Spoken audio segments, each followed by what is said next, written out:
Nuestra bendita Torá, queridos alumnos, no es una utopía de ángeles y seres celestiales. Es una constitución para los seres humanos en un mundo donde existe el agresor, donde existe la persona que puede dañar, que tiene el potencial de hacer daño. Por eso, dentro del marco absoluto de Shefihut Damim, la prohibición del derramamiento de sangre, surge una tensión que solo las mentes maduras se atreven a sostener sin caer en ningún extremo. La pregunta radical es, ¿cómo puede la vida ser sagrada y aún así existir la guerra o la autodefensa? Si la vida humana es nefesh, es vida, es alma, como hemos aprendido, portadora de Tselem Elohim, de imagen divina, ¿cómo es posible que exista la autodefensa o la guerra? ¿Y cómo se permite también usar la fuerza letal? La respuesta torática no es simplemente un eslogan, es una arquitectura de límites y los vamos a aprender el día de hoy. La Torá distingue entre asesinato, lo cual tiene y conlleva una prohibición absoluta, y también distingue lo que es defensa a través de la justicia, es decir, el uso restringido y tembloroso de la fuerza. ¿Por qué hay esta distinción? Bueno, porque se entiende que una sociedad que prohíbe toda defensa está entregando a los inocentes al depredador o a los agresores, a los depredadores. Una sociedad que glorifica la fuerza se vuelve depredadora, queridos alumnos. El Tanaj navega ese abismo con una sabiduría que no romantiza ni la violencia, pero tampoco romantiza la pasividad. Permite la autodefensa y en ciertos marcos también la guerra, pero a todo esto lo somete a criterios narrativos y proféticos que la desmitifican y la cercan con responsabilidad en todo momento. El mensaje final de la Torá para todo esto es muy severo, de hecho. Incluso cuando la fuerza es necesaria, se nos recomienda tener prudencia porque la fuerza, aunque es necesaria, suele ser peligrosa. Y el peligro principal no es el enemigo, sino el corazón humano cuando se acostumbra a estar derramando sangre con la excusa de que se necesita derramar sangre en cierto momento y espacio. El Tanaj nos ofrece primero un criterio básico de autodefensa en un pasaje legal que parece muy simple, pero la verdad es que es profundo y es fundamental entender. El Sefer Shemot capítulo 22 versos 1 al verso 2 habla del ladrón que entra de noche con el concepto de bamachteret, es decir, en la excavación o en la entrada clandestina. Y entonces establece que si es golpeado y muere, hay un marco de exención. La idea torática principal en este punto, queridos alumnos, es bastante clara. La intrusión nocturna implica peligro de vida. Y cuando hay peligro de vida, la defensa puede volverse muy, pero muy necesaria para salvaguardar la vida de la familia o de las personas que estén en ese lugar en ese momento. Pero el mismo pasaje también nos sugiere límites, queridos alumnos. Si no hay ese peligro de vida, donde la muerte esté acechando, la sangre entonces es culpable. ¿Qué nos enseña esto? Que la Torá no concede carta blanca para matar a cualquier tipo de agresor por propiedad o por honor que entra a tu hogar. La Torá concede defensa cuando hay realmente una amenaza real a tu vida, a la vida de la familia o de las personas que estén en ese lugar. El criterio no es me ofendiste y pues ya, te voy a matar. No. El criterio es amenazaste una nefesh en un momento. Bueno, entonces la persona tiene el derecho de reclamar su defensa, no venganza, defensa. Y aquí se revela la filosofía torática de lo que implica la fuerza. La fuerza debe estar subordinada a la vida, no al ego, no al hecho de me ofendiste, me dañaste, me heriste en cierto sentido y entonces yo tomo tu vida. No, no, no, no. La fuerza está subordinada a lo que es la vida y lo que implicaría un riesgo real a la vida. Ese mismo principio aparece narrativamente en episodios donde nuestra bendita Torá muestra a figuras que usan fuerza y a la vez cargan con sus consecuencias, porque recordemos, quitar una vida, aunque sea la vida de un rasha, de una persona mala, tiene sus implicaciones, tiene sus consecuencias. David Hamelech, por ejemplo, fue un guerrero, pero el Tanaj no lo glorificó como si fuera una máquina de guerra, sino que le permitió reinar, claro que sí, pero le negó construir el Beit HaMikdash, con una frase que la tradición judía interpreta como una indicación de que sus manos estaban manchadas de sangre, pues había derramado sangre en combate. Incluso cuando la sangre derramada fue en las guerras y él fue un guerrero, un soldado. El Tanaj nos está enseñando un mensaje con esto. La guerra deja marcas, queridos alumnos. No se entra en ella sin un costo moral. Esta no es una condena simplista, sino que es una advertencia contra la romantización de la muerte en combate, en guerras o en autodefensa. La Torá también entiende que la sangre, aun cuando sea derramada en contextos permitidos, por así decirlo, no se vuelve limpia como si fuera agua. Es decir, ya se derramó sangre y pues no pasa nada, no valía. No, la sangre sigue siendo sangre. Los demás seres humanos siguen siendo Betselem Elohim. Y quien la derrama se transforma, queridos alumnos. Por eso el Tanaj exige temor, temblor, prudencia y no euforia. Los profetas siempre profundizaron el criterio desde otro ángulo, obviamente, y de ellos aprendimos que ellos desmitificaron la guerra como solución espiritual. No hay seguridad, entre comillas, que pueda sustituir la justicia. Ese es el principal enfoque de los profetas. El profeta Yeshayahu y Yirmiyahu y otros denunciaron la confianza en las alianzas militares y en los caballos, en la fuerza de los caballos como sustituto del bitajón, de la confianza en Hashem, y también como sustituto de la corrección moral entre las sociedades. No porque la Torá prohíba las estrategias, no, de ninguna manera, sino porque la Torá prohíbe la idolatría del poder, queridos alumnos. El profeta nos advirtió, los profetas en general, cuando el pueblo cree que su fuerza lo salvará, entonces cae en Abodazará, en culto extraño, en servicio ajeno, en una versión política, por así decirlo. ¿Por qué? Porque está adorando el poder, a sus reyes, a sus militares que le dan seguridad porque los ve. Y la adoración del poder exige sacrificios, exige vidas, vidas de los enemigos y vidas de los aliados y del mismo país que están peleando, los soldados, los combatientes, los guerreros. Por eso los profetas siempre condenaron las guerras injustas, queridos alumnos, el expansionismo, el imperialismo, la violencia estatal y la opresión militar contra los débiles y vulnerables. El Tanaj no es simple propaganda militar, es una crítica moral de la fuerza. La fuerza sin justicia se convierte en crímenes pasivos. Y eso entra de lleno en lo que implica Shefihut Damim, la prohibición del derramamiento de sangre.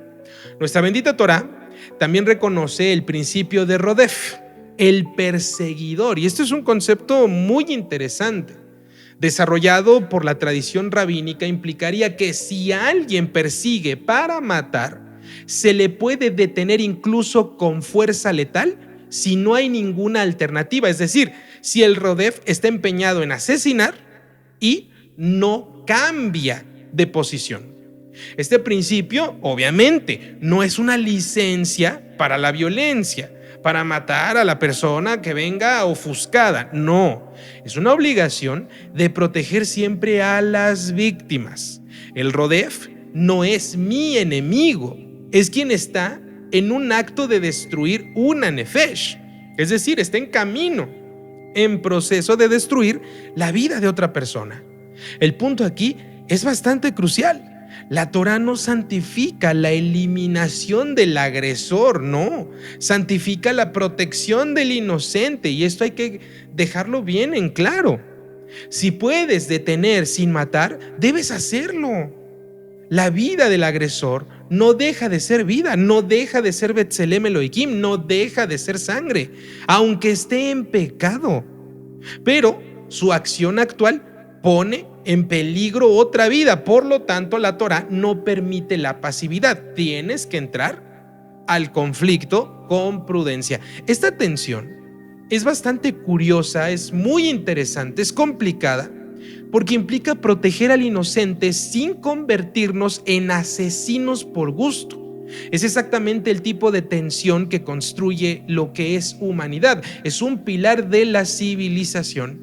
El mundo idolátrico, por otro lado, siempre elige un extremo, o la violencia glorificada o la pasividad fatalista.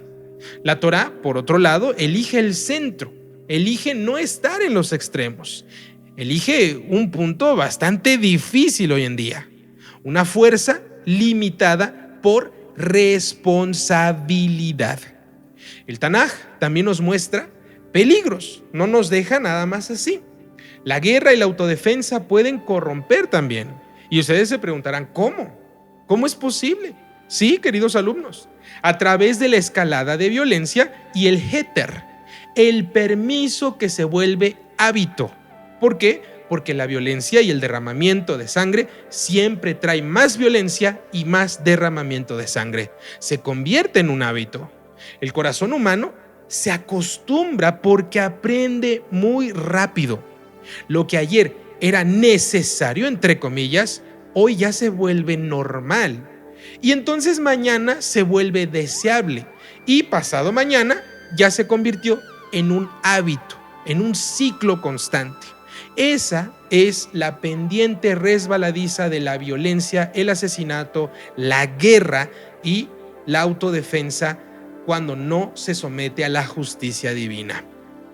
Por eso, el Tanaj siempre insiste en límites y recordatorios. Por eso la Torá ordena procesos, testigos, investigación. Por eso manda a qué, la baranda, la protección para prevenir en todo momento. Por eso se prohibió la venganza, por eso se condena el jamás, la violencia, la rapiña, la falta de justicia, la falta de derecho. Todo es una sola pedagogía, queridos alumnos. No te acostumbres a derramar la sangre de tu prójimo, porque el mayor peligro de la autodefensa es que se convierta en una identidad. Cuando la defensa se vuelve identidad, ya no estás defendiendo solamente tu vida. Lo que estás defendiendo es tu ego, tu honor, tu reputación, tu forma de pensar, tus creencias, y entonces todo se vuelve un permiso para matar a todo aquel que esté en contra de lo que tú representas, de lo que tú piensas, de lo que tú tratas de imponer en el lugar donde vives. Entonces, para resumir este punto, la sangre se derrama ahora por orgullo, no por necesidad, entre comillas. Recuerden, no porque sea necesario, siempre hay que detenernos, pero si se llega a una situación así de defensa, ya no se estaría derramando nada más por necesidad, sino por orgullo, y eso pues ya es asesinato moral. Aquí, en este punto, la Kabbalah añade una advertencia aún más profunda y se las quiero compartir. En la Kabbalah encontramos que la fuerza pertenece a la esfera de Geburah, al rigor, a la contención, a la limitación, una sefirá bastante interesante.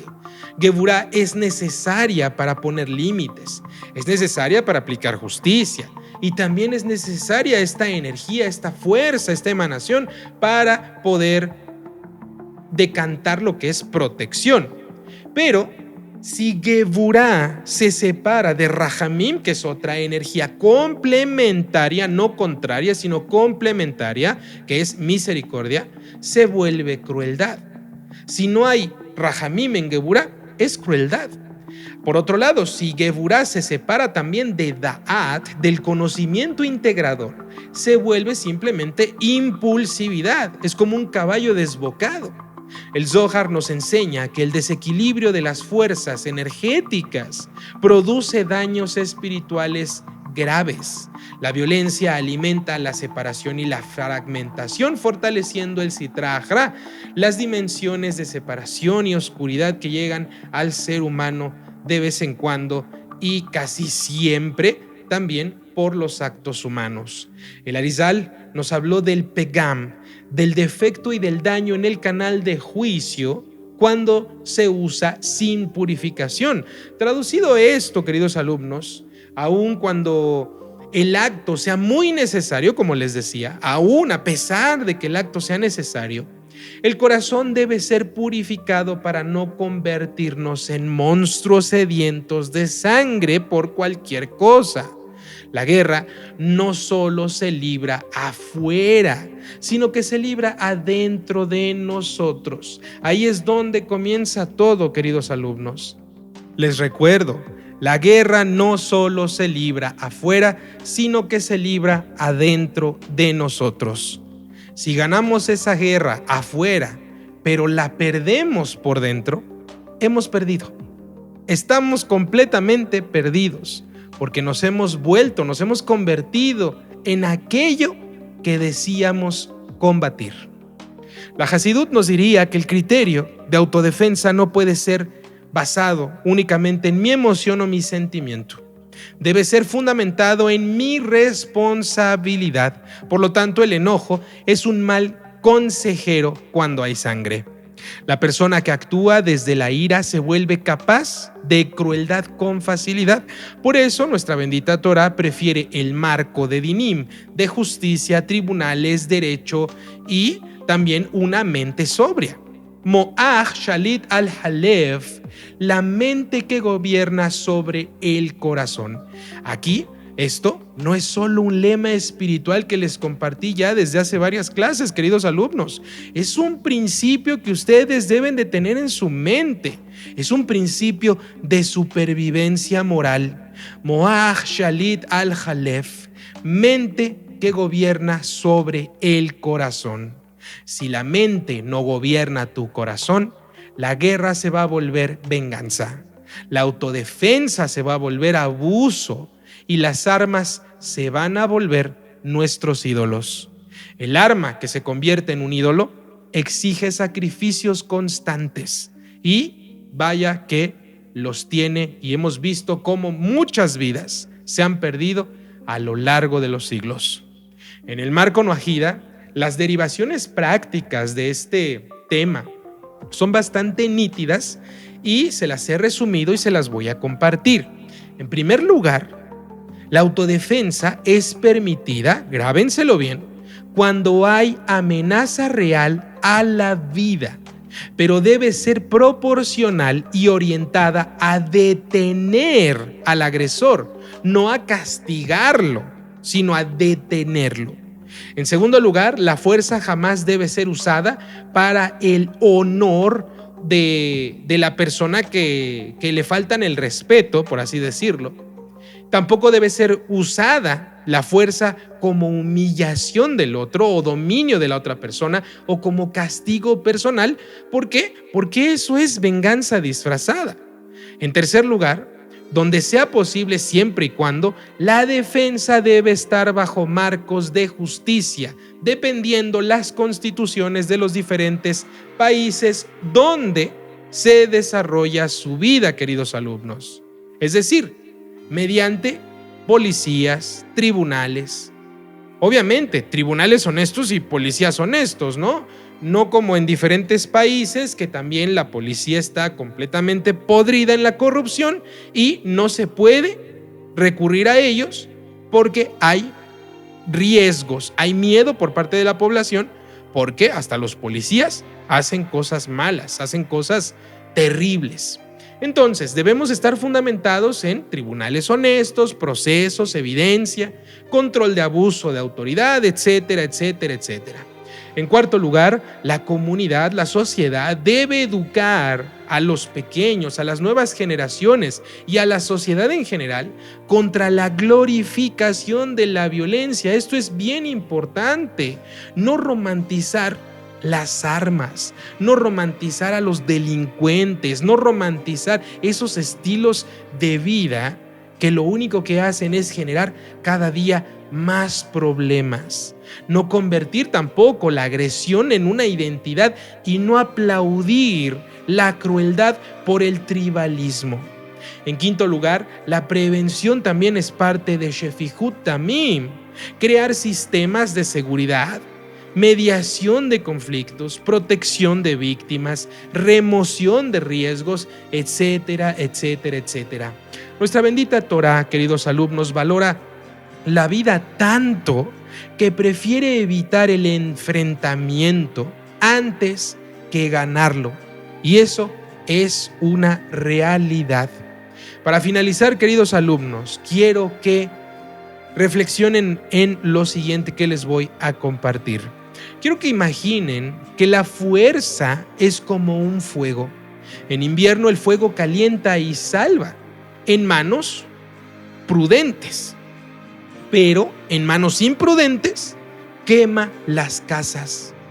La Torá no nos dice no tengas fuego en tu hogar, lo que te dice es no adores ese fuego, no entregues tu vida a ese fuego.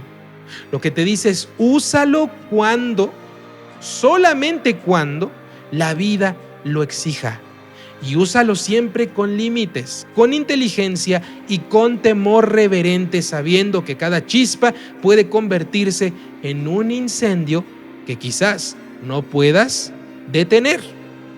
La guerra y la autodefensa en el Tanaj nunca han sido, nunca fueron y nunca son una fiesta. Son tragedias necesarias a veces y por eso deben ser tratadas con luto interno, no con orgullo, porque no hay nada de qué estar orgullosos por una guerra. Porque el Noahida verdadero, déjenme decirles algo, queridos alumnos, el Noahida verdadero que se deja conducir en el Derech Hashem no ama el derramamiento de sangre, lo que ama es la vida. Y si alguna vez te ves obligado a usar tu fuerza para salvar una nefesh, salvar una vida, un alma, lo debes hacer sin euforia, sin odio, sin idolatría del poder, con la conciencia clara de que el objetivo no fue vencer por venganza, sino preservar el límite absoluto que sostiene al mundo. Y este límite es el Tselem Elohim, y que nos enseña a lo largo de todo este curso, este módulo de Shefihut Damim, que la sangre humana no puede volverse jamás un lenguaje común sin que la humanidad pierda su rostro.